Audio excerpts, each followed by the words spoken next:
Alors bonjour à toutes et à tous, je vous rappelle, donc nous sommes à SEM 19, voilà pour peut-être tous celles qui nous suivent sur la vidéo. On est à SEM 19 aux 4 rues de Thionville, voilà on vous attend nombreuses pour ce séminaire Baruch Hashem organisé par notre ami et aussi par notre ami. Très bien, bon, chez M. Barien, son épouse et Mme Ben Shabbat. Alors, on va démarrer le cours des parachas de Bo. Alors c'est marqué dans la paracha de Bo. Vayemer Hashem et Moshe, a dit Hashem et Moshe vel Aaron, et a dit Aaron, Be'eretz Misraim au pays d'Égypte, n'est mort, à Chodesh Hazel Achem Rosh Chodashim. On est au mois de Nissan, et a dit Hashem à Moshe et à Aaron, que ce mois de Nissan sera le premier des mois. Enfin, Rosh HaChodashim, il sera le premier le prémice des mois. Rishon Ulachem, Lechot Shana, le premier des mois de l'année. Vous voyez, le mois de l'année, c'est le mois de Nissan, qui est le mois de la Géoula. En fait, c'est le mois du bélier. Bah oui, c'est quoi le mois de Nissan? Le site de laquelle c'est quoi? C'est le bélier. Et c'est le Chodesh Aviv. Vous savez, le Chodesh Aviv, c'est quoi le Chodesh Aviv? Le printemps. Comment on écrit Aviv? Aleph Bet, Yud Bet. Av, Yud Bet. Il est le père des 12 mois. Très entre nous, hein. Av, Yud Bet, Aviv, il est le père des 12 mois. Et donc ce mois, c'est un mois essentiel. Vous voyez, c'est pour ça que c'était un animal sacré pour les Égyptiens. Vous avez compris pourquoi? Parce qu'il est le Bechor. Le Bechor des mois. Vous voyez, ils ont vu dans le ciel les étoiles, ils ont vu que c'est les formes de bélier. Et donc, ils ont adoré cet animal. Et nous, qu'est-ce qu'on nous demande? À Chodesh Hazel Achem Rosh Chodashim, donc on dit, voilà, c'est le premier des mois de l'année. Daberu El Kol Adab Israël. Donc, vous allez parler à toute l'assemblée d'Israël et Morel. Be'asor la Chodesh Hazel. Donc, le 10 du mois de Nissan. Veikru Lahem Ish Se les Bet Avot. Vous allez prendre un C, c'est-à-dire un agneau. Les Bet Avot, les familles des pères. C'est la baït. En fait, on aurait pu croire, dit Rashi, que chacun devait apporter son korban parmi la famille. On dit non, on apportera seulement un animal par famille. Oui, la baït. Si l'agneau était trop imposant, ouais, il y avait trop de viande à manger, on n'est pas capable de manger autant de viande, alors on invitait les voisins, la fête des voisins. Oui, c'est ça qui est marqué là. Ça fait 3300 ans qu'on fait la fête des voisins. Ah, c'est ça, il y a 10 ans à peine. Donc c'est ça, on doit apporter, donc accompagner ses voisins, les inviter, ouais, pour pouvoir consommer ce korban. Donc on va calculer le nombre de personnes qui peuvent consommer cet animal et on va diviser, et donc on va effectivement inviter les gens, si ça ne suffisait pas, alors on invitera des gens. C'est Tamim Zachar Ben Zachar, etc. Donc, d'accord. En fait, cet agneau, on devait le garder. Ça veut dire que cet agneau, on devait le prélever le 10 du mois de Nissan, le conserver jusqu'au 14. L'attacher au pied de nos lits, hein, c'est ça. Maintenant, cet animal était sacré. En Égypte. Mais non. Vous savez que dans la paracha de Shemot, là-bas c'est marqué que quand Moshe est venu voir pour la première fois Paro, il dit voilà, vous savez, on doit faire la fête, on doit partir à 3 jours de marche d'ici, donc en fait il est dans le désert du Sinaï, on doit recevoir la Torah, etc. Et donc on va apporter un korban. Il dit mais pourquoi vous allez si loin? Faites-le sur place. Il a dit mais si on le fait sur place, ils vont nous lapider les Égyptiens. C'était un agneau sacré, oui. Donc il a dit, et Paro il a acquiescé, il a dit effectivement c'est vrai, tu as raison, donc s'il faut, vous pourrez partir, ça ne sera pas possible de le faire sur place. Et Hachem il a demandé de le faire sur place. Donc on était en danger de mort ou pas? Mais non, pendant 15 jours, si on vous pose la question, mesdames, mais qu'est-ce que vous allez faire avec cet agneau sacré? Il dit, ben vous savez, dans 15 jours on va le sacrifier. Hein? Qu'est-ce qu'il voulait Hachem? Il voulait qu'au prix de nos vies. Ben oui, c'était pas simple. Il fallait au prix de nos vies accepter l'idée qu'on allait sacrifier cet agneau qui était sacré. Est-ce que nous, on était des idolâtres à l'époque? Donc ça veut dire, qu'est-ce que ça veut dire? Pourquoi il fallait que nous, on sacrifie cet animal alors qu'on l'adorait? C'était un animal qui était respecté en Égypte, n'est-ce pas? Il fallait qu'on renie notre passé. Et deux, qu'on ait le courage au prix de nos vies de sacrifier ce qui était pour nous une avodazara, quelque chose qui allait renier Hachem. Est-ce que vous comprenez ça? C'était pas simple d'amener ce sacrifice. Ouais, surtout qu'on avait 4 jours, il fallait le garder à la maison pendant 4 jours et se justifier. Oui. Vous savez quel jour c'était ce jour-là, le 10 du mois de Nissan? Quel jour de la semaine? Vous savez ou pas? Non, vous savez pas? Le jour où les enfants étaient en congé, c'était le mercredi. Non, je rigole. Non, c'était pas ça. C'était le Shabbat. Ouais, ce fameux Shabbat à Gadol. Le fameux Shabbat qui précède Pessah. Le Shabbat à Gadol, c'était le 10 du mois. C'était le 10. Et il y a eu un grand Nes. Il y a eu un grand miracle. Le Nes qu'a fait Hachem. Oui, spécial filtre. Non, c'était le Nes qu'a fait Hachem. Le Nes qu'a fait Hachem, c'est quoi? C'est qu'ils n'ont pas bronché. Les Égyptiens, ils ont vu ça, ils n'ont rien dit. C'était un miracle. Le 10 du mois Nissan. Et c'est un miracle. C'est pour ça que le Shabbat, il est tellement énorme. Ça s'appelle Shabbat Agadol. Pourquoi il est grand? Parce qu'il y a eu un grand miracle, que les Égyptiens qui étaient des idolâtres et qui adoraient cet animal, eh ben ils n'ont pas bronché ce jour-là, ils n'ont rien fait de nous laisser faire.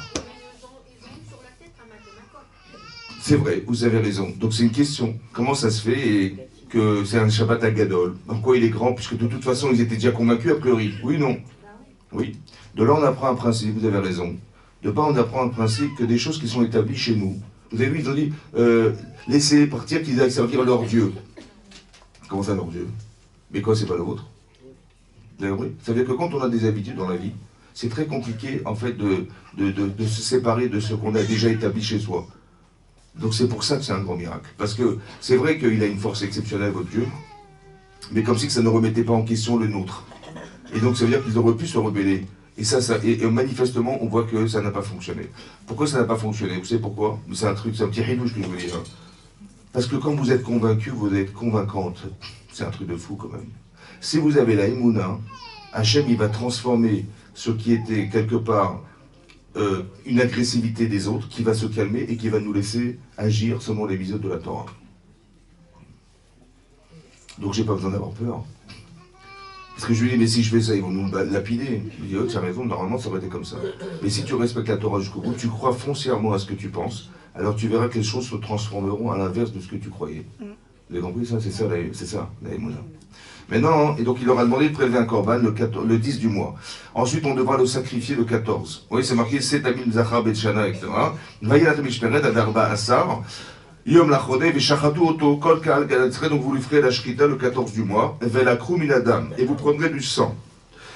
Vedatnu Alshte Mezuzot, vous le placerez sur les 2 poteaux, à la Mashkov et sur les linteaux, ouais, à la bâtine des maisons, Asher Yochlu Otobahem, dans lequel vous mangerez. Donc on devait manger, soit en famille, soit accompagné de ses voisins, on devait prendre ses sangs du korban, on devait asperger les poteaux et les linteaux. De l'extérieur ou de l'intérieur? Ou de l'intérieur? Ou de l'intérieur? De l'intérieur. Ah oui. Verlou, il est marqué Oto, Verlou, Otobassa. C'est marqué Ot, Ilachem. C'est ce principe pour vous. Ça veut dire pour vous, mais pas pour les autres. Ça veut dire que Rachid expliquait que ça se passait dedans. Tout se passait dedans. Ils devaient asperger à l'intérieur des maisons. Ça ne se voyait pas de l'extérieur. C'est pour vous que ça soit un signe, pas pour les autres. Et donc c'est marqué Verlou et Tabassa, Balaïlazé. Donc vous mangerez ce korban, Balaïlazé, donc crié. Esh ou Matzot, Almrorim, Yochlouou. Ce korban, ils vont manger avec des matzot et ils vont manger avec du maror. Pourquoi vous mangez des matzot à Pessah, vous? Pour se souvenir qu'on a mangé des matzot. Mais eux, ils avaient besoin de se souvenir? Très bien. Nous, pourquoi vous mangez du maror? À cause de... Non, l'amertume pour les Marocains et l'amertume pour les Tunisiens. Il faut faire la différence. À cause de l'amertume. Évidemment, ou la belle-mère, je sais pas. Non, à cause de l'amertume. Maintenant, à cause de l'amertume. Mais eux, ils étaient déjà amers ou pas? Oui. Alors, ils avaient besoin de manger des marors? Non. Après, ils ont mangé du maror. Mais non, il y a marqué que eux, ils sont sortis d'Égypte, ils ont mangé le korban Pessah, ils ont des matzot et du maror. En souvenir des souffrances. Mais ils venaient de sortir de Mitzrayim. Ils avaient besoin de s'en souvenir. Ils avaient encore mal au dos, là, des coups, là, sur les... Comment? C'est vrai, vous avez raison. Ils auraient pu manger la pkeila, mais ils ont préféré manger du maror. Non, mais c'est une mitzvah, madame. C'est une mitzvah. Ça veut dire qu'on n'est pas en train de dire, ah, ils n'avaient pas de quoi manger, ils ont mangé du maror. Non. C'était une mitzvah, ça a été ordonné de manger des matzot et de manger du maror. Vous avez compris qu'on n'a rien compris ou pas? Ben oui, parce que c'est pas normal qu'ils aient mangé du maror alors que nous, on mange en souvenir de la sortie d'Égypte. Eux, ils sortent d'Égypte, on va se souvenir de ce qu'ils ont fait entre nous. Comment? Ben, c'est comme ça, c'est la religion, il faut accepter. Non, je vais vous expliquer après, je vous expliquerai. Ensuite, c'est marqué, ben oui, c'est comme ça. Maintenant, c'est marqué, donc ce corban, vous allez le manger, mais surtout pas bouilli, mais cuit, mais frit, mais grillé. L'autre, il ne faut rien laisser, il faut tout manger, mesdames. Oui, tout est en solde. Et le restant, vous devrez le brûler. Les donc mangez ça alors que vous étiez ceinturé, vous aviez vos chaussures aux pieds et vos bâtons à la main, etc. Et vous mangerez en vitesse. Oui, il faut faire vite, hein, on est pressé, là, il faut manger Pessah ou la Hachem. Ce corban, il fallait le manger en vitesse. Pas tarder à manger. Pourquoi la vitesse? Le temps est compté.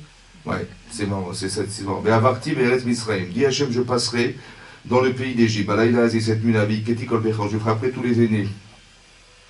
Be'eretz Misraim, mon pays d'Égypte, mais Adam ad Behema, depuis les hommes jusqu'aux animaux, ou Bechol Eloé Misraim, et tous les dieux de Misraim, et ces châtim, je ferai la justice, je les châtirai. Ani Hachem. Vaya Adam lachem leot. Par contre, ce sang, il sera pour vous un signe. Vous avez vu? Lachem leot. Pour vous un signe. Pas pour les autres. Ça ne se verra pas dehors. Et donc c'est marqué à la bâtime, Hacheratem Sham. Veraiti et Adam. Et je verrai les femmes qui s'y trouvent. Et Adam. Non, je verrai les dames. Le dame, c'est quoi? C'est pas. Maintenant, il a besoin de voir le sang, Hachem? Il a besoin de voir? Non. Très bien. C'est ce que pose Rachid la question. J'ai vu le sang, mais il a besoin de voir le sang, Hachem. Alors écoutez-moi bien. Qu'est-ce qu'il a vu, Hachem? Alors je lis ce qui est marqué, c'est pas sous Yud Gimel. Je vous lis ce qui est marqué. Rachid nous dit comme ça. Vérité d'Adam, Akol Galou il est fanav, mais tout est dévoilé devant lui, il n'a pas besoin de voir. Et là, Amar, Notenani et Enai, je mets mes yeux, Lirot Sheatem Oskim et Mitzvotai. Pour voir si vous pratiquez, mais. Pas pour voir, je vais voir que vous avez accompli mes mitzvot. Mais pas Sachani Alechem, et là je passerai au-dessus. Hachem, il n'a pas vu le sang, il a vu la mitzvah. Ça veut dire qu'est-ce qui nous a sauvés? La mitzvah de Maror et J'imagine. C'est les mitzvot qui nous sauvent. Il dit j'ai vu le sang, mais c'est quoi la mitzvah? C'est quoi la mitzvah? La mitzvah. Ben, c'est être capable de prendre ce korban, elle va le sacrifier, et elle va le manger, et elle va le sang. Et ça veut dire qu'est-ce que c'est la mitzvah ici? C'était quoi la mitzvah? Ben, la mitzvah c'était de renier son passé, de faire teshuva. J'ai vu que vous avez changé. Ça vaut la peine de vous sortir de Mitzrayim. C'est ça que j'ai vu, Hachem, il a dit. C'est ça que j'ai vu. C'est ça le sang que j'ai vu. J'ai vu combien vous étiez capable d'être courageuse et courageux et de voir que on risque sa vie, c'est pas grave, on va renier tout ça. Et on est confiante que Hachem, il va nous sauver. Et c'est ça qu'il a vu, Hachem. Il a vu le sang. Mais il n'a pas vu le sang, il a vu la mitzvah. Ils ont tous fait cette mitzvah? A priori, pas tous. On verra. En tout cas, ça reste que... Mais c'est ça qu'il faut comprendre. Ce qui a marqué dans la Yitzhak Mitzrayim, c'est pas gratuit d'être libéré. Vous avez compris? C'est pas gratuit. Ça veut dire qu'on doit être capable d'être Moser Nefesh. Donner sa vie quelque part, ça veut dire de se donner complètement pour Hachem, au prix de sa vie. Mais en vérité, en apparence, mais en fait au fond, c'est une manière de voir si on a le courage de nos opinions. Ça veut dire comme ça. Ça veut dire que on est tous d'accord. Ici, on est à la fin de la sortie d'Égypte. Donc ils ont vu des plaies d'Égypte. Ils ont vu des plaies d'Égypte. Ils ont vu toutes les plaies d'Égypte. Mais est-ce qu'on est en accord avec soi-même? C'est-à-dire que je sais, voilà, j'ai vu, je reconnais que Hachem, il est surpuissant. Il nous a promis qu'il nous sortirait d'Égypte, il va le faire. Ça, c'est une connaissance que j'ai. C'est une chorma, une connaissance. Mais est-ce que j'ai le da'at, c'est-à-dire la capacité de réagir à ce que je sais, ou bien je vais avoir trop peur? Ça veut dire que ce que je sais est plus fort que ce que je vais voir, est plus fort que ce que je sais. C'est-à-dire, je risque ma vie là, oui ou non? Est-ce que ce que je sais, que Dieu va nous libérer, est plus fort que ma vie? Il y a des gens qui vont dire, j'ai pas le courage. J'ai pas le courage. Ils vont dire, j'ai pas le courage. Je ne peux pas, excuse-moi, c'est trop difficile de prendre ce corban. Mais tu te rends compte, ils vont nous lapider, évidemment. Et c'est nous sacrifier devant eux, mais c'est encore pire. Est-ce que tu as le courage de respecter ce que tu sais?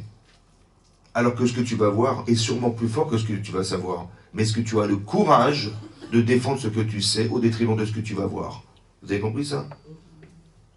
C'est ça la Emouna. La Emouna, c'est d'aller contrecarrer quelque chose qui est à l'inverse de ce que tu vas savoir. Est-ce que tu es capable de vivre cette vie-là? Et vous allez voir que si je conceptualise que c'est possible, les choses s'inversent. La réalité n'est pas celle que tu crois. Elle est proportionnelle à celle que tu conçois. Vous avez compris ça? C'est ça, c'est extraordinaire. Ça veut dire, mais tu dis, j'ai l'impression de me battre contre la réalité. Mais non, la réalité, elle dépend de ta tête. C'est ça qui est marqué là. Vous avez compris? Tu dis, mais comment on va faire? C'est comme vous dites, je sais pas moi, quand il y a eu l'indépendance d'Israël en 1948, il y avait combien d'hommes en Israël à l'époque? Combien de rescapés de la Shoah il y avait? Combien? Hein? Il y avait 600 000. Incroyable, hein? 600 000 hommes. Avec des armes de 14-18. Des rescapés de la Shoah, ça faisait 3 ans qu'ils étaient sortis des camps de concentration. Il y avait combien d'ennemis autour d'eux? Combien? Il y avait 200 millions. Ah ben oui, quand vous tentez la Syrie, le Liban, l'Irak, l'Iran, les machins, les trucs, la Jordanie, c'est comme ça. Vous avez vu, c'est un croissant autour et il y a une étoile au milieu. Ça vous dit rien ou pas? Il y a un croissant avec une étoile. Bon, c'est un truc. 200 millions, ouais, bien sûr. Donc ils seraient rentrés à pied, ils nous auraient tous... On a gagné ou pas? Est-ce que c'est possible? Est-ce que c'est logique? Non, pas logique, mais grâce à Dieu. Mais vous imaginez ou pas? Ça veut dire que si tu y crois, mais tu disais, mais ce que je sais est contraire à ce que je vais voir, on n'est pas fou quand même. Eh ben, si tu y crois vraiment, Hachem il va inverser les choses. C'est là que tu vas voir le Kiddush Hachem. Mais il faut être ma'amine dans ça. C'est ça la sortie d'Égypte. C'est peut-être ça la Géoula. Ça veut dire que si on n'y croit pas, Hachem il veut bien nous sauver, mais il ne pourra jamais. Il fallait être capable d'y croire, mais profondément. Au prix de quoi? Au prix de ça. Mais c'est ça la mitzvah. Hachem, il a vu le sang. Vous savez, il n'a pas vu le sang. Hein. Il a vu la mitzvah qu'on a dû faire pour arriver à ça. Et c'est ça qui nous sauve, en fait. C'est pas ce que tu fais qui compte. C'est ce que tu ressens et que tu vas réaliser qui compte. Dans quel état d'esprit tu fais les mitzvot? Voilà. Si tu les fais de façon mécanique, Hachem, il va voir, il va chercher, il va rien voir. Hachem, oui, il ne voit pas ce qu'on fait, en fait. Il voit qu'est-ce qu'on a ressenti pour être capable de faire ce qu'on a fait. Voilà. Et ça, c'est différent. Et c'est ce qui a marqué là. Ouais. Ça veut dire qu'il y a de la solidarité entre nous. Vous avez vu ce qui a marqué? Vous allez faire un korban, vous allez manger en famille. Mais toutes les familles vont manger. Et s'il y a trop de viande à manger, vous en invitez vos voisins. La solidarité, l'aspect familial, c'est-à-dire la retrouvaille entre les gens. On ne pas qu'on est tous à table avec notre téléphone. Ouais, et on ne se parle pas, on voit le téléphone, et on se parle par téléphone. Vous avez compris? Non, non. Il faut qu'on arrive à communiquer. C'est important, la solidarité. Ça, plus la mitzvah, ça nous sauve. C'est-à-dire qu'il y a une partie sociale et religieuse. Vous avez compris ce qui est marqué là? Partie sociale, c'est de retrouver sa famille.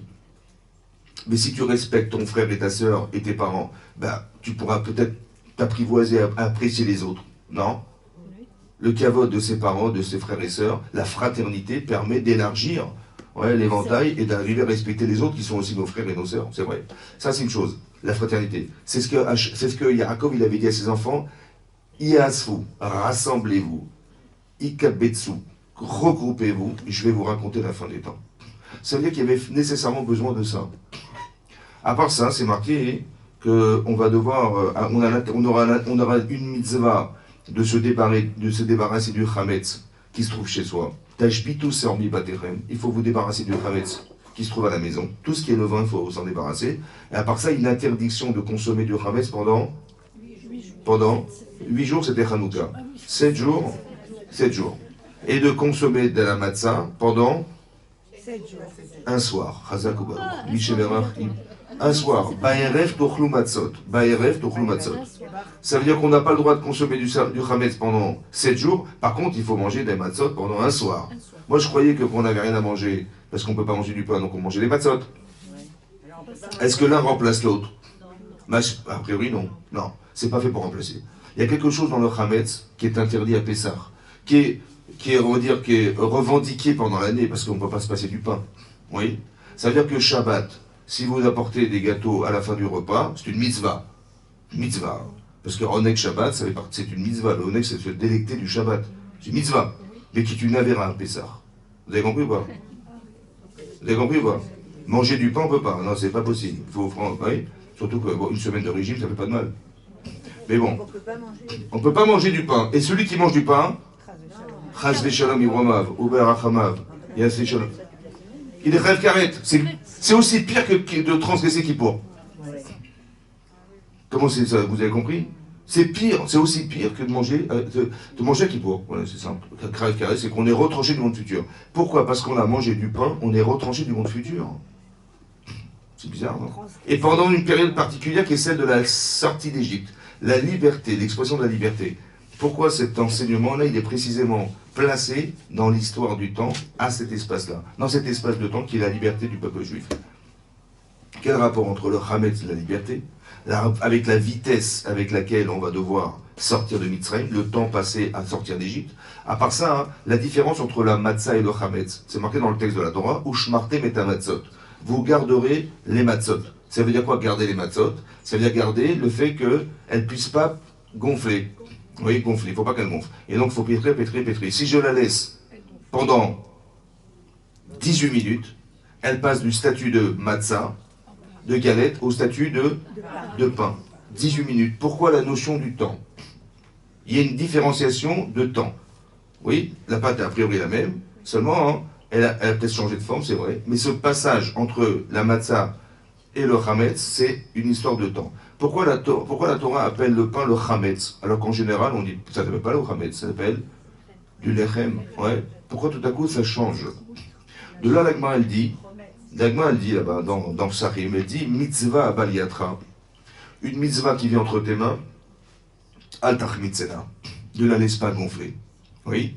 Maintenant, mitzvot, matzot. Vous avez vu que c'est les mêmes lettres? Mitzvot et matzot, c'est les mêmes lettres. Comme si que les mitzvot, elles ne devaient pas tomber sous le coup du temps. Il ne fallait pas attarder à faire les mitzvot.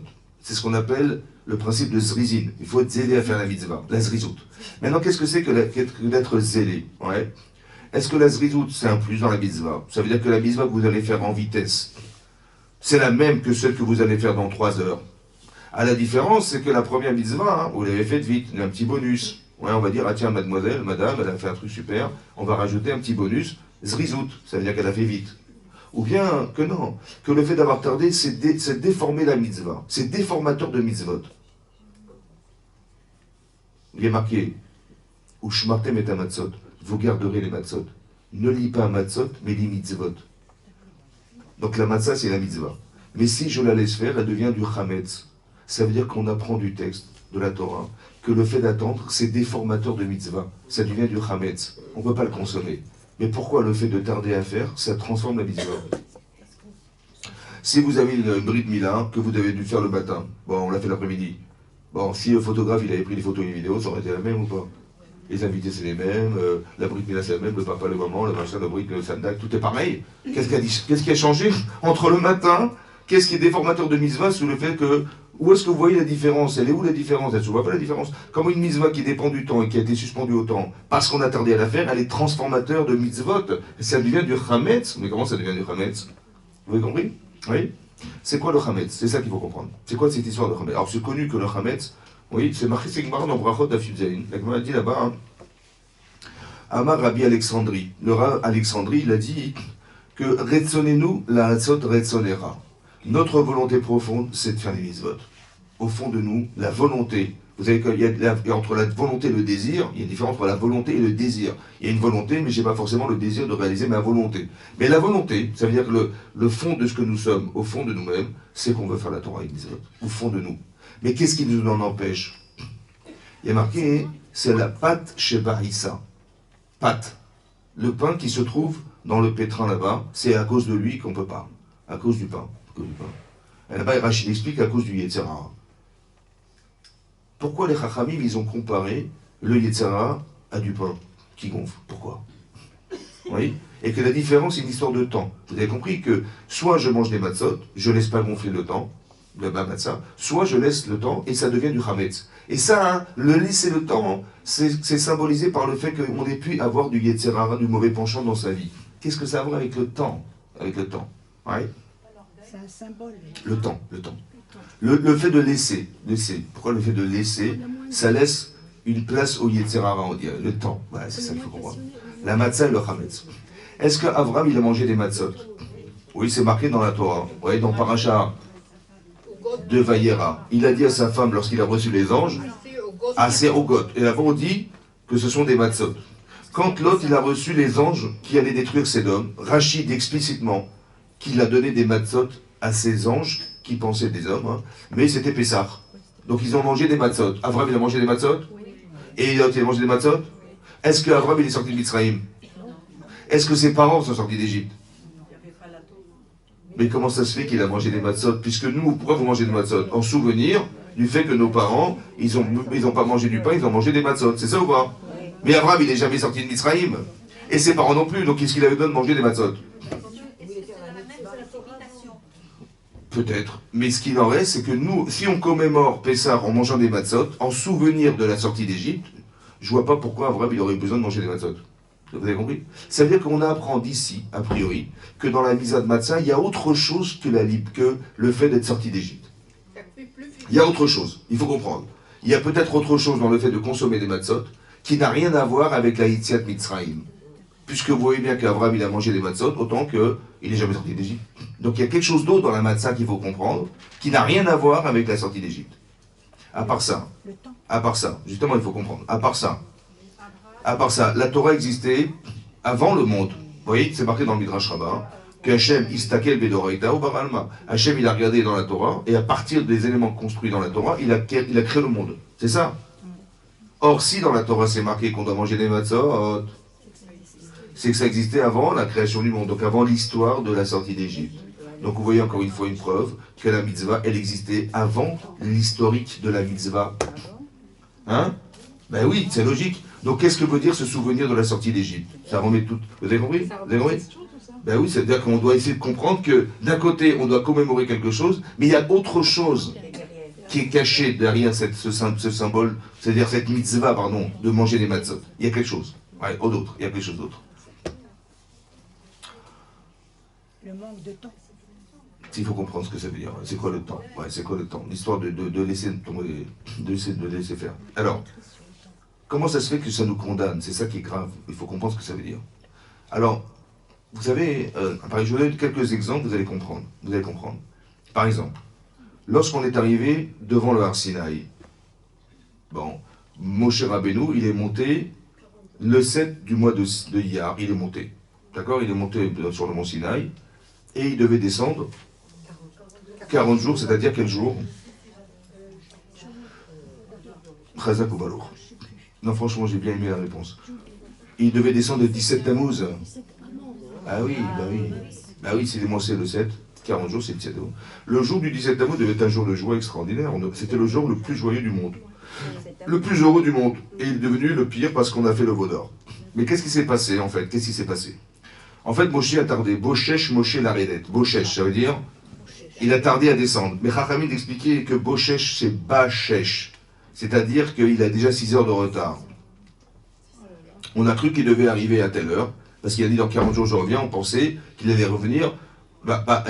Il avait voulu dire à l'heure où je suis parti. Mais nous, on a cru que c'est par rapport à la journée. La journée commence la veille, donc ils ont calculé, ils ont dit 40 jours c'est maintenant. Et ils voyaient qu'il ne venait pas. Et ils ont eu tellement peur qu'ils ont dit la chose suivante. Écoutez, Aish Moshe, cet homme Moshe, Loyadarno Mehayalo. On ne sait pas ce qu'il est devenu. Vous avez vu qu'il y a une interrogation. D'accord? Oui, une interrogation, on ne sait pas ce qu'il est devenu. Qu'est-ce qu'ils ont cru quoi? Qu'il était mort. Parce qu'à chaque fois qu'on donne rendez-vous à quelqu'un et qu'il ne vient pas à l'heure, en général, il est mort. En général, il est mort. Ben oui, parce que le plombier devait arriver à telle heure, il n'est pas là, donc il est forcément mort. Mais comment c'est possible qu'il est mort? J'ai pas compris. Hein? Ils ont dit il est mort. Et comment ils ont su qu'il est mort? Parce que le Satan d'Iraché, le Satan, il leur a fait voir le linceul de Moshe qui flottait dans l'air. Vous avez vu le Satan? On avait une question, on dit on ne sait pas ce qu'il est devenu. Il y a une bulle. Qu'est-ce qu'il fait le Satan? Il laisse introduire une notion. Laquelle? Celle de la mort de Moshe. Mais pourquoi ils ont cru qu'il est mort? Alors, vous avez compris pourquoi il est mort ou pas? Dans leur tête. Et c'est unanime, hein, ils ont tous cru qu'il est mort. C'était incroyable. Comment? Comment? Oui, mais pourquoi c'est la mort qui est la plus évidente? Alors, moi je vais toujours donner ce petit exemple, c'est comme ça. Imaginez-vous, quelqu'un il attend ses enfants à la maison. Ils doivent arriver à 16h30 de l'école. Bon, mettez vos ceintures de sécurité. Maintenant, hein, ça fait 6 mois qu'ils viennent à 16h30 à la maison. Ils sonnent à la porte, ils rentrent à la maison, ils ont leur petit goûter truc. Il est 16h45, mesdames. C'est un quart d'heure de retard. Bon, il est 17h. Il est 17h15. Je n'ai pas dit 6h, hein, j'ai dit 3 quarts d'heure. Qu'est-ce que vous avez imaginé? Ils se sont fait écraser, ils ont été kidnappés, ils ont été... On appelle la police, on appelle les... Mais pourquoi on porte au pire? Parce qu'on les Pourquoi? aime, on les aime très fort. Mais vous avez compris, qu'est-ce que vous avez compris? Plus c'est fort, plus l'attachement. Plus on est attaché, plus on a peur. Mais pourquoi vous n'avez pas peur tous les matins? On dit, ah, ils vont partir, je sais pas qui vont venir. Vous savez pourquoi c'est comme ça? En vérité, on a peur, en vérité. Je vous dis, franchement, on a peur. Seulement, notre cerveau, il va mettre dans l'inconscient cette peur. Parce qu'il ne faut pas qu'on panique, vous avez compris? Je veux pas... Mon cerveau, il ne va pas m'handicaper à l'idée que tous les matins, je vais paniquer, que mes enfants, est-ce qu'ils vont revenir ce soir ou pas? Donc, qu'est-ce qu'il fait? Il va prendre cette information, il va la mettre dans mon cerveau, mais dans la partie inconsciente. Mais elle existe ou pas? Vous savez ce que fait Yetzer Hara? Il va récupérer cette information pour nous la... Quand on a vu, en fait, c'est ce qu'on savait, en fait. Seulement, il va utiliser notre défaillance qu'on n'a pas solutionnée. Vous avez compris ou pas? Il va la réutiliser pour nous faire peur. Et là, on fait le bonheur. Écoutez-moi bien. Écoutez-moi bien. Il y a des situations dans la vie qui peuvent être déstabilisantes. Pas toute situation. Il y a le mari. C'est pour ça qu'il y a eu la plaie. Non, mais c'est vrai. Il y a eu la plaie d'époux. Vous vous rappelez? L'époux. Il y a l'époux. Mais non, c'est vrai que ça gratte. C'est vrai. Mais c'est vrai qu'on ne peut pas s'en passer. C'est comme ça. Maintenant, il y a les maris, il y a les femmes, il y a les enfants, il y a les parents, il y a la parnassa. Ce sont des choses qui peuvent... Quelqu'un qui n'a pas de parnassa, il peut paniquer. Quelqu'un qui réfléchit avec des problèmes de couple, etc., c'est déstabilisant. Donc il faut trouver des solutions avant que ça puisse arriver. Parce que si je n'ai pas de solution avant que ça arrive, on risque de faire le veau d'or. Ça va être tellement paniquant, ils vont faire n'importe quoi. Le cerveau n'est plus capable de réfléchir. C'est vrai ou pas? Des choses qui sont déstabilisantes. Maintenant, ce que nous apprenons ici, oui, c'est ça. C'est qu'il a vu le... Donc qu'est-ce que fait le Satan? En fait, il utilise une défaillance humaine qui n'a pas été solutionnée avant. Et là, il la remet en place. Ce que j'ai vu, c'est ce que j'avais toujours eu peur. Seulement, je veux pas y croire. Vous imaginez si Moshe ne redescend pas du Mont Sinaï, qu'est-ce qu'on va faire? Cette information, elle existe, mais je ne veux pas y croire. Alors je la mets de côté, dans mon cerveau. Du déni, mais qu'est-ce que je fais en fait? C'est une manière de se protéger. Comme... Mon cerveau, il me protège. Parce que si je vous pose la question, ici, il redescend pas, on fait quoi alors?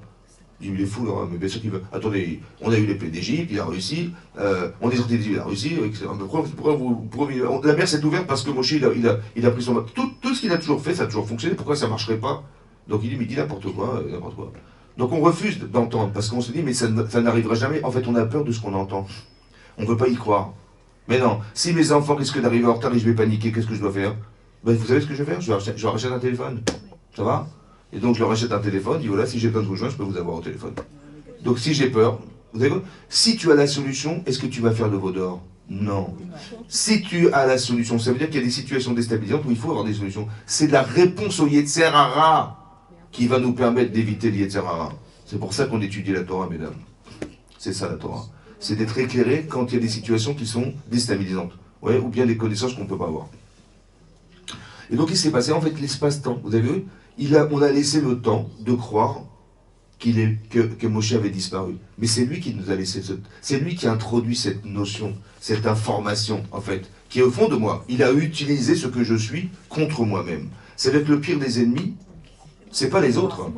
C'est ce que je n'ai pas solutionné en moi-même, que le Yitzhara, il va mettre en exergue pour me faire dire, tu vois, tu as été défaillante. Vous avez compris ça? Vous avez compris ça? Ça veut dire qu'on doit faire un travail sur soi-même, évidemment. Ça veut dire que je devrais éliminer le Hametz qui se trouve dans ma tête. La petite 4 Hametz, c'est quoi? Vous allez chercher les miettes et les machins. Mais les miettes, c'est quoi? C'est Yetzer. Vous avez vu? Ici, il y avait des miettes. C'est quoi? C'est qu'on n'a pas solutionné un problème lequel? Comment tu vas être libre de savoir que tu vas toute ta vie être suspendu à Moshe Rabbeinu? Et si il meurt, qu'est-ce que tu fais? Ah, t'es foutu. Vous avez vu? Non, il fallait pouvoir savoir que le Rav, il donne des compétences. Mais on ne peut pas être subordonné toute sa vie à ça. Ça veut dire qu'on voudrait que tu aies la liberté d'utiliser ce qu'on t'a donné comme outil pour pouvoir te libérer, pour pouvoir actionner ta vie toute seule. Toute seule. Vous avez compris ce que ça se passe? Quand ils ont dit, écoute, on a écouté sur Mont Sinaï 2 Dibrot, 2 commandements. Mais c'était plus possible d'écouter plus. Alors écoute, c'est pas possible. Donc, Hachem, il te parlera, et nous on écoutera de toi. Dès l'instant où ils ont dit, on ne va pas passer par Hachem, on va passer par toi, ça pose problème. Vous avez compris? Il y a le Rav, il y a le Talmid. Mais le Talmid, il deviendra Rav. Et après le Rav, il aura des Talmidim, vous avez compris? Il y a une chaîne qui doit se faire. Mais on ne peut pas couper la chaîne. On disait non, il n'y aura plus de Rav, c'est toi le Rav. C'est ça un problème. Il faut que tout le temps, il y ait une transmission de la Torah qui puisse se faire. Or, si j'estime que ça ne va pas être possible autrement que par lui, au lieu de dire, Chaz Shalom, s'il disparaît, Moshe Rabbeinu, il échoue dans sa mission, Hachem, il va pouvoir que... Hachem, il pourvoira, on trouvera quelqu'un qui va le remplacer. Oui, non. Oui. Si on avait dit ça, au pire des cas, Chas Shalom, est-ce qu'on aurait fait le vaudor? Non. On a dit, ben, il a tardé, peut-être qu'il est mort, peut-être, c'est possible, malheureusement. Mais Hachem va nous dire exactement qui remplacera Moshe Rabbeinu. On n'aurait pas fait le vaudor. Ça veut dire, si on avait osé poser la question de savoir qu'est-ce qui va se passer si Moshe ne descend pas, autant que si on avait le courage de la poser, autant que si on avait eu la solution à ce problème, on n'aurait pas fait le vaudor. Ça veut dire qu'est-ce qu'il faut faire? Il faut débarrasser, nettoyer, retirer tout ce qui va alimenter le Yetzirah. Ça s'appelle du Chametz. C'est un exemple que je vous donne. Mais en vérité, pourquoi les Chachamim, à votre avis, ils ont comparé le Yetzer Arafat au Chametz? Pourquoi? Oui? Pourquoi? Quand Aaron, il les a convaincus qu'il allait revenir. Pas trop. Bah, ils ont fait le vaudor. Pas trop. Et, il y avait le nombre qui l'empêchait. Il n'a pas réussi, malheureusement. Mais non, écoutez-moi bien. Quand vous faites de la pâte, comment ça se passe? Vous voyez, vous prenez de la farine, vous prenez 1 kg de farine, vous mettez du sel, vous mettez de l'eau, la quantité qu'il faut, vous mettez du sucre, vous mettez de l'huile, et vous mettez de la levure. Ça va? Et vous pétrissez. D'accord? Je vous fais tout le mouvement pour que ça soit clair.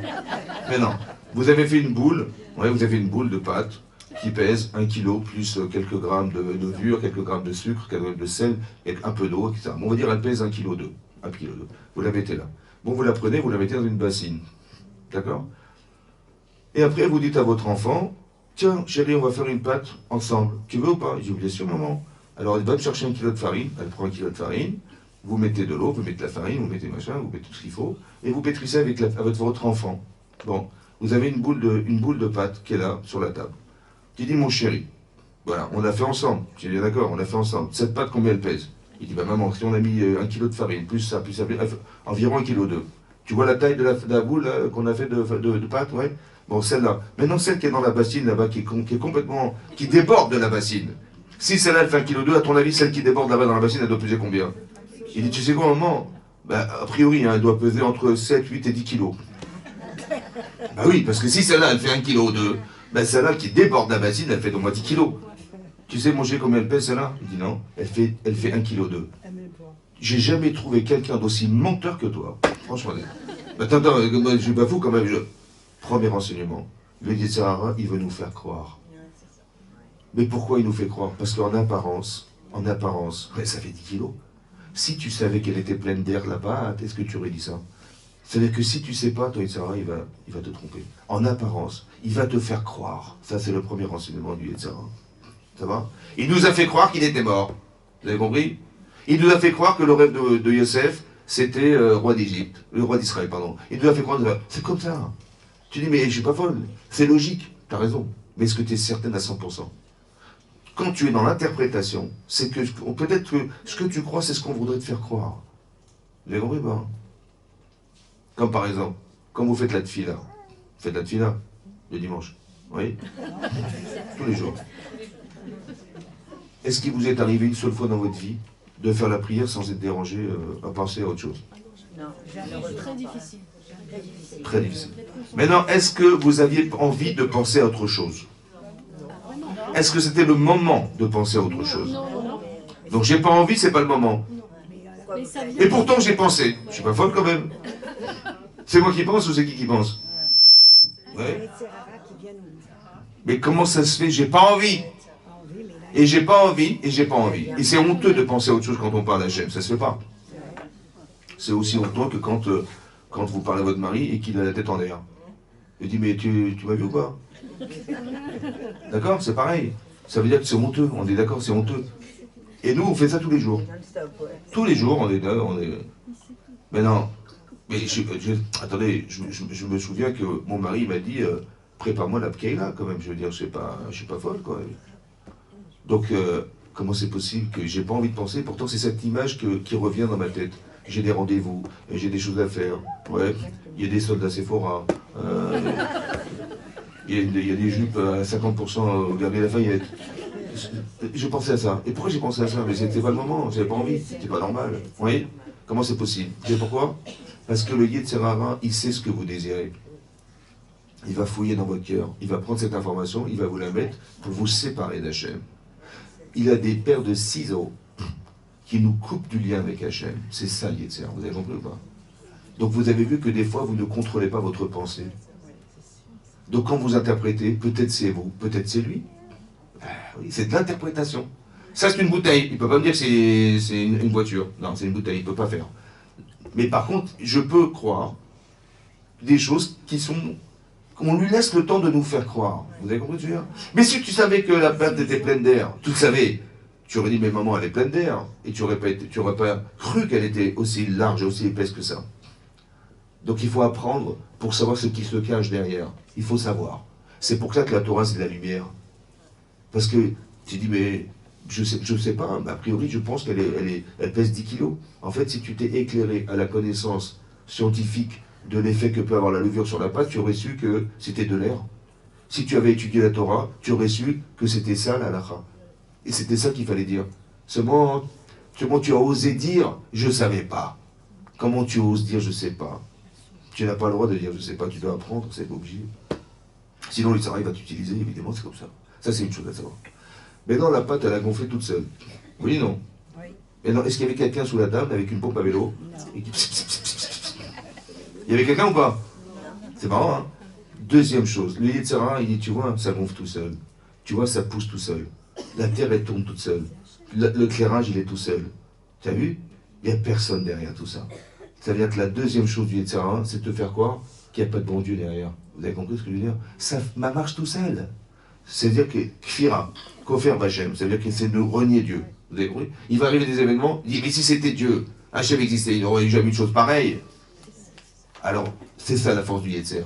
De déstabiliser la personne, de créer des frustrations profondes. En fait, il y a des gens qui ont été frustrés violemment, ils ont vécu des choses très très difficiles, et ils ont renié Hachem parce qu'ils ont vécu une chose pareille.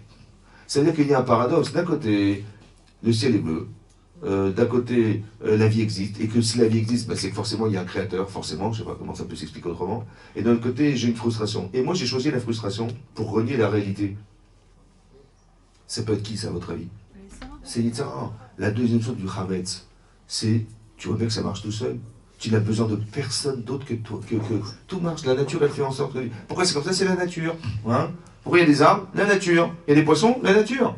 Tout, c'est la nature, oui? Oui? Dites-moi, il est où le cerveau de la nature? Non, mais les gens vous disent, ouais, mais tout ça, c'est la nature. Hein? Ben, les arbres, ils poussent. Bah oui, c'est le printemps, ça pousse. C'est bien, franchement, c'est bien fait. Franchement, il y a des nuages qui poussent comme ça. Des trucs. Tout est superbe. Est-ce que logiquement, tout ce qui existe aurait dû être là? Est-ce que vous avez déjà vu des poissons qui sortent de la mer? Comme ça. Ou des chevaux qui sortent de la terre? Ou des femmes qui sortent de la terre, comme ça. Ils poussent comme ça. Hop, bonjour madame. Mais comment on est arrivé là? Je m'en compris. Comment on est arrivé là? Hein? Et comment ces milliards de poissons, ces animaux, ils sont tous là. Et comme par hasard, ils sont là. Et comme par hasard, on vit avec. Ouais. Et comme par hasard, ben, les éléments ensemble, tous les éléments présents, tous les paramètres qui existent, ils font que la vie est la vie. Mais par hasard. Hasard ou alors? C'est intelligent ou pas? Un petit peu. Si c'est intelligent, c'est que ça a été pensé. Si c'était pensé, c'est qu'il y a un penseur. Bah oui, parce que d'un ping-pong, on va faire un truc aussi merveilleux. C'est comme si vous alliez faire exploser une imprimerie. Hein? D'accord? Et donc il y a de l'encre, il y a du papier, il y a de la colle, il y a des cartons, il y a des fils, il y a des trucs, ouais. Et des lettres. Et tout explose. Ah, ouais. Et de l'explosion, dans les gravats, on a retiré les gravats et on a découvert ça. Voilà. Purée, mais c'est dingue, une explosion, regardez, il y a marqué rouage en hébreu en plus. Et je voulais pas, j'ai des rachis. Mais c'est normal, une explosion, c'est normal. Oui, c'est normal. Hein. C'est-à-dire que d'une explosion qui n'est pas réfléchie, tu vas faire quelque chose d'aussi réfléchi que les lois naturelles. C'est pas possible. Donc il y a forcément un créateur, c'est obligé. Vous avez compris ce que je veux dire? Donc comment tu peux renier ça? Ah, parce que tu as été frustré, tu as eu des problèmes. Mais c'est Yetzirah qui t'a fait croire, ma chérie. Mais qu'est-ce que tu crois d'autre? Puisque tu vois bien que tu ne contrôles pas forcément ta pensée, tu as juste laissé le temps de croire. Tu dis, mais je ne sais pas. Le fait de poser la question, ça laisse un espace dans lequel le Yetzirah va introduire quelque chose il va lui te donner sa réponse. Mais sa réponse, c'est celle que tu avais en toi, mais qui n'était pas solutionnée. Tu dis, c'est possible qu'il existe, mais il n'existe pas. Elle dit, bah tu vois bien qu'il n'existe pas, puisque tu vois ce qu'il a fait? Il ne faut pas lui laisser le temps de croire. Ça, c'est le Issour de manger du Chametz à Pessah. En quoi ça a un rapport avec la liberté? Oui. Parce que la liberté, c'est quoi la liberté en fait? Vous avez vu qu'en Mitzrayim, on était des esclaves. Ça veut dire qu'on était enchaînés. On était incapable de pouvoir agir. On n'avait pas de liberté de choix. On n'avait pas le choix. On était des esclaves. Cette liberté nous a été privée. On a été privés de cette liberté. Et c'est marqué dans la Gada de Pessah que si Akadosh Baruch Hu nous n'avait pas sorti de Mitzrayim, d'Égypte, on serait encore resté esclave aujourd'hui en Égypte. Comme ça, c'est marqué. Oui. Est-ce que c'est sûr? Comment vous pouvez écrire dans la Gada de Pessah, tu sais quoi, si Hachem n'avait pas sorti d'Égypte, on serait encore resté esclave? Ben, j'en sais rien. Peut-être que comme les Éthiopiens, ils ont été libérés, on aurait été libérés. Les Américains, ils seraient venus nous chercher en Mitzrayim, j'en sais rien. Donc, comment que tu peux écrire qu'on aurait été esclave encore aujourd'hui? Mais c'est gratuit de l'écrire. C'est vrai ou pas?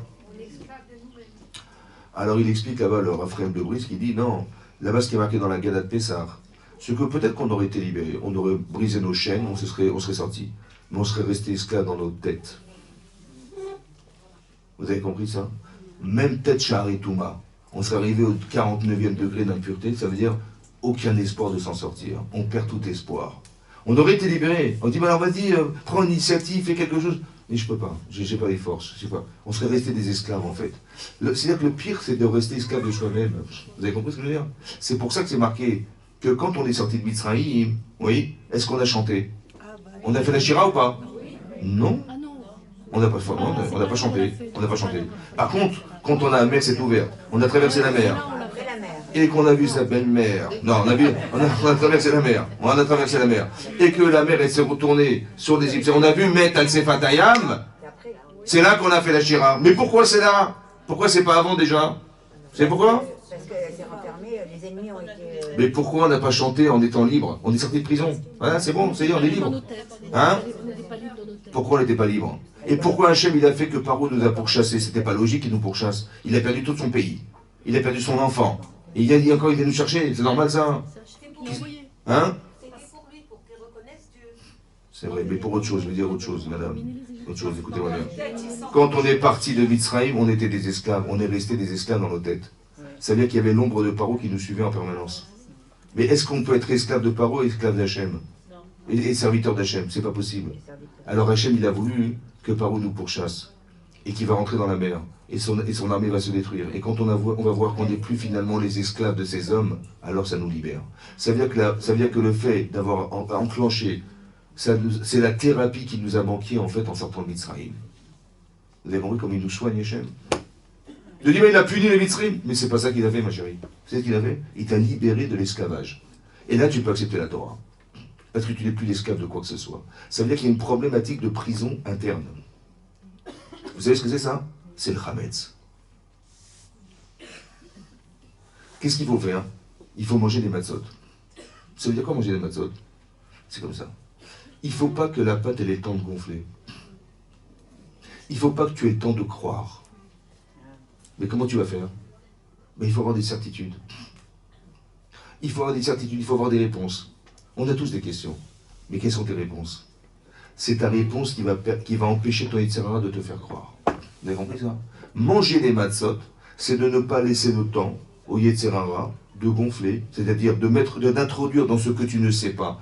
Tu laisses gonfler, dis je sais pas, tu laisses gonfler. Combien? Tu laisses gonfler. Mais le temps que tu laisses gonfler, lui, il va t'introduire des choses. Il ne faut pas que tu le laisses croire que tu peux l'inviter à donner des réponses. Mais comment c'est possible? Parce que tu as des convictions. C'est-à-dire que ta connaissance de la Torah, elle n'est pas formulée dans quelque chose qui s'appelle de la connaissance, mais dans les émotions de ce que tu vas savoir.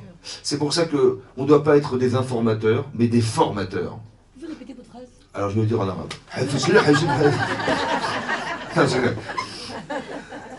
On n'est pas des informateurs, mesdames. Tu dis, mais ça fait 10 fois que je te répète. Tu n'écoutes pas ou pas? Tu dis en vérité, parce que tu as donné l'information, mais il fallait former la personne. Il faut mettre des émotions dans ce que tu vas dire. Quand c'est marqué, tu vas raconter aux oreilles de tes enfants et tout. Parce que toi, tu parles au pied de tes enfants, toi. Hein, il fallait dire aux oreilles de tes enfants. C'est quoi? Tu vas parler aux oreilles de tes enfants, évidemment. Il fallait dire que tu vas raconter à tes enfants. Mais évidemment, tu vas parler aux oreilles de tes enfants. Les oreilles, il faut que ça soit conçu. Il faut que tu t'assures que ce que tu vas dire, ça va pouvoir se réaliser par tes enfants. et tes petits-enfants. Parce que, écoutez-moi bien, Amen, amen. vous savez pourquoi on s'est assimilé en Mitzrayim? Vous savez pourquoi? Ben, c'est comme ça. Non, c'est parce que Yosef est mort. Parce que les frères sont morts. Parce que la génération qui a connu Yosef et les frères sont morts. Ça veut dire qu'on a manqué de transmettre les valeurs qu'on avait un jour. Et c'est ça qu'on a fait, on s'est assimilé. Alors Hachem dit, c'est fini. Tu vas raconter ce qui s'est passé en Mitzrayim. Et tu vas dire à tes enfants d'où on vient, de quel peuple on est. Et tu vas transmettre des valeurs. Et c'est ça qui va nous sauver. Vous avez compris? Voilà. Maintenant, pourquoi c'est important ça? Parce que la formulation, il faut que tu arrives à transmettre des émotions. Parce qu'il n'y a que l'émotion qui va pouvoir refouler une émotion. Tu dis, mais j'ai des questions. J'ai dit, bien sûr, tu as une question. Et des fois, la passion ou la raison d'être des choses est tellement forte qu'elle va refouler la raison que j'ai dans ma tête. Cette émouna, ça ne doit pas être une raison, ça doit être une passion. C'est pour ça que c'est marqué, tu aimeras Dieu. Ve'ahavta et Hashem Elokecha. Ma shoel Hashem Imra et la liira auto. Vous avez vu que l'amour et la crainte, ce sont des émotions. Il faut que tu puisses réagir. Il faut que tu réagisses à ce que tu sais. Pas seulement de savoir. Parce qu'il dit, ah, je savais. Quand vous dites des fois, tu dis, oui, je savais, mais c'était plus fort que moi.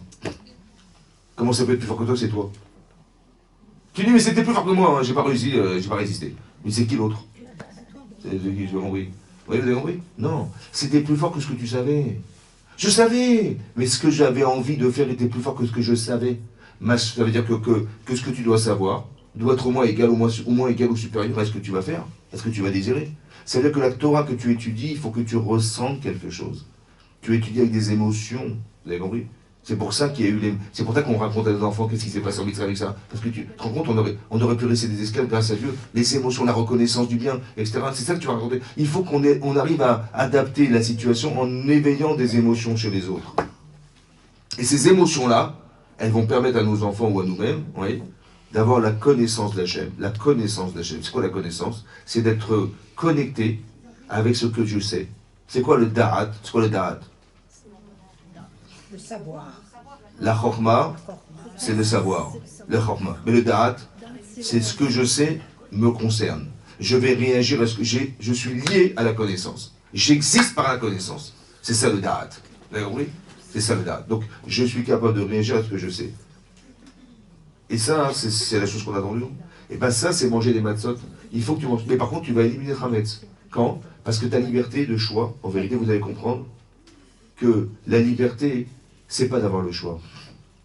Tu dis, mais il faut que je choisisse, donc j'ai la liberté de choisir ça ou de choisir ça. Non. La véritable liberté, c'est de ne plus avoir le choix. Ah bon? Ah ouais. Ben non, c'est ça, je crois que... La liberté, c'est de ne plus avoir le choix. Je m'explique. Quand vous faites tes chouvas, vous dites ça, c'est terminé. Donc vous vous retirez le choix de faire la vera. Donc, mais là, avant, vous n'étiez pas forcément libre, parce que vous dites, j'ai du Yetzirara, je vais faire ça, je vais faire ça, je sais pas. Donc tu as la liberté de choisir ou ça ou ça. Mais en vérité, tu es prisonnière de quelque chose. C'est de dire, peut-être que je vais faire ce qui est interdit de faire. Mais je me prive de cette liberté. Et bien c'est ça ma liberté. Parce que j'ai pas dit de Yetzirara maintenant. Je sais exactement ce que je dois faire. Donc la véritable liberté, c'est de ne plus avoir le choix de faire la vera. Mais pour comment je fais? Parce que je suis éclairé dans ma vie, je sais exactement ce que je dois faire. Et des fois, ce que je dois faire est contraire à ce que je sais. Tu dis, mais comment tu vas sacrifier quand un Pessah? T'es folle ou quoi? Ils vont te tuer. Tu dis, je suis ma'amine qu'il ne va rien se passer. Donc tu veux dire que tu mets des convictions de ce que tu fais qui est contraire à la réalité. Mais c'est pas grave, parce que je suis ma'amine que c'est comme ça que ça va se passer. Hachem m'a dit ça, c'est-à-dire que ça ne va pas se passer autrement. Je suis certaine que, on voudrait me faire croire que c'est pire que si tu l'avais refusé. C'est faux, en fait, c'est faux. On voudrait me faire croire. Et bien ça, c'est manger. Vous avez compris? Ça veut dire que qu'est-ce qu'on fait en fait à Pessah? On mange des matzot quand on sort d'Égypte. Vous savez pourquoi? Parce qu'il y a deux libertés. Il y a la liberté physique et la liberté mentale. Alors tu vas vraiment comprendre la liberté mentale que si tu as expérimenté ta liberté physique. Il fallait que tu sortes d'Égypte. Tu dis, je suis soulagé de ne plus être esclave. Maintenant que tu le ressens physiquement, alors tu peux le comprendre intellectuellement. C'est pour ça qu'on a fait coïncider la sortie d'Égypte avec les matzot. Avram, il n'a pas eu besoin de sortir de Mitzrayim. Il n'a pas eu besoin, il a compris tout de suite qu'on pouvait être prisonnier de son sechel. Alors il a besoin que de manger des matzot. Mais nous, on a eu besoin de passer par ça. Vous avez compris ce que je veux dire? C'est pour ça que nous aussi, on est obligés de manger des matzot à Pessah, parce qu'il y a ce qu'on appelle la liberté mentale, qui est la matzah, et la liberté physique, qui est le sherbout. Donc on va manger du maror, et on va manger des matzot. Vous avez compris ce que je veux dire? Tu vas te libérer de l'amertume que tu as eue d'avoir été esclave, tu t'en libères, Et aussi de savoir que puisque c'est possible physiquement, alors ça, la satisfaction que te procure le plaisir et le bonheur d'être libre physiquement te permet de savoir qu'il y a une autre forme de prison qui s'appelle le sérel et que tu peux aussi t'en libérer en éliminant ton Hametz. Donc débarrasse-toi du Hametz, débarrasse-toi. Si tu es capable de le faire une fois dans l'année, alors tu pourras t'en inspirer toute l'année. Vous avez compris ça? Hazak ou Balou.